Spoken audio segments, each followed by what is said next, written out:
Wasting millions on AI fueled by garbage data? Stop operating in the blind.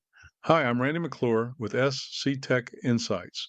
Here's a preview of my 7 principles to achieve data readiness and solve your supply chain data crisis. Let's begin our clinical diagnosis by examining the systemic visibility deficits inherent in current software-centric supply chain infrastructures. Before we analyze the system failures themselves, we need to establish our baseline taxonomy. The target engineering standard we're evaluating against is data readiness.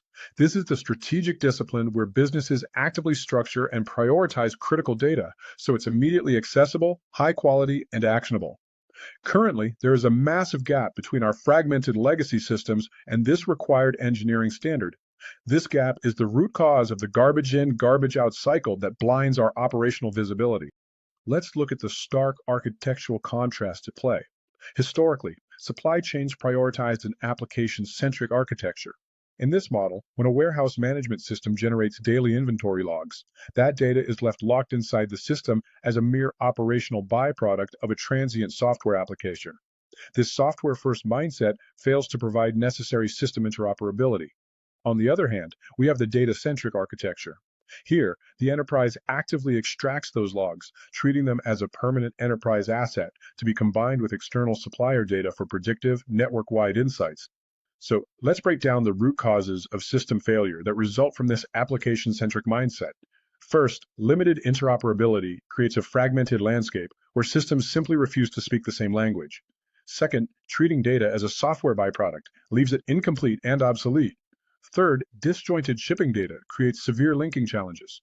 Fourth, isolated analytics force dashboards to merely report what happened in isolation. And finally, slow-moving insights means senior executives are waiting for urgent reports that are already 3 days late. It's actually quite remarkable how quickly a multi-million-dollar supply chain operation devolves into procurement, logistics, and warehouse teams arguing over whose Excel spreadsheet is less wrong during a disruption. This degradation of data integrity is a direct symptom of these root causes. Section 2. Data as a strategic asset. To resolve these failures, we must transition to a strategic reclassification of enterprise assets, mandating a strict pivot away from transient software dependency. Consider this architectural observation. Because we have historically allowed individual software applications to dictate how data is stored and formatted, we are left with complex, conflicting data models that cannot communicate. Essentially, we've allowed temporary tools to dictate the structure of our most critical assets. The crucial point for firm leadership is this: data must be reclassified and treated as a permanent strategic asset.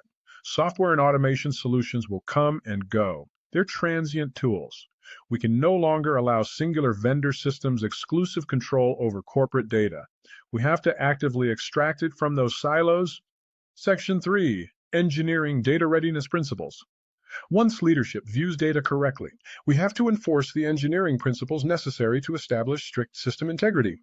To defragment the digital landscape, we must adhere to these core interoperability standards. First, adopt open industry standards over proprietary interfaces to prevent vendor data lock-in. Second, implement enterprise-led unified security policies. A centralized digital identity framework must override conflicting departmental access rules, so decision-makers can securely and immediately access the systems they need.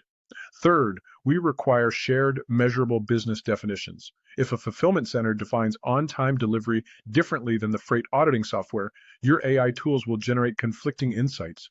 We absolutely must eliminate this operational ambiguity. Mechanically, this interoperability relies on a golden thread to bind fragmented data. This is achieved through a shipper-generated transport unit identifier, or TUID. Assigned during the planning phase, this identifier unifies all shipping data across the entire shipment lifecycle. It ties together everything from load tendering and execution to final freight payment and post-analysis, providing the strict mechanical linkage necessary for absolute traceability. Section 4. Unified Single Source Framework. Let's examine the architectural framework required to achieve an enterprise-wide consensus on data, transcending isolated departmental boundaries. When we implement these engineering principles, we migrate away from a fragmented departmental view, where procurement, logistics, and warehousing rely on conflicting spreadsheets and localized data models. Instead, we move to a unified enterprise view. This is a seamlessly linked 360-degree single source of truth. It permanently resolves conflicting departmental models and eliminates costly operational blind spots, providing one undisputed view of the enterprise. We have to state this objectively. Capital investments in AI, machine learning, and advanced analytics require this unified single source of truth foundation. Without rigorous data integrity, these data-intensive technologies are completely useless. You cannot transform raw information into rapid, actionable outputs if the input data is ambiguous, incomplete, or siloed. Section 5, Five-Step Implementation Strategy. We've diagnosed the failures and established the architectural requirements. Now, we'll present the procedural remediation strategy for enterprise IT leadership to operationalize this structural transformation. Here is the five-step deployment plan. Step 1, executive commitment to pivot from software first to data first strategies. Step 2, setting strict data ready IT standards for all new projects. Step 3, committing to universal taxonomies and business glossaries for both human operators and AI. Step 4, ongoing executive stewardship to empower this enterprise-wide strategy. And step 5, reallocating IT investments. This requires shifting funding away from building legacy application silos and redirecting it toward building robust, data-ready infrastructure. We conclude this explainer with a critical assessment for IT leadership. We must stop measuring IT success by system go-lives or hardware milestones. Hello, this is Randy McClure from SC Tech Insights. Thank you for listening.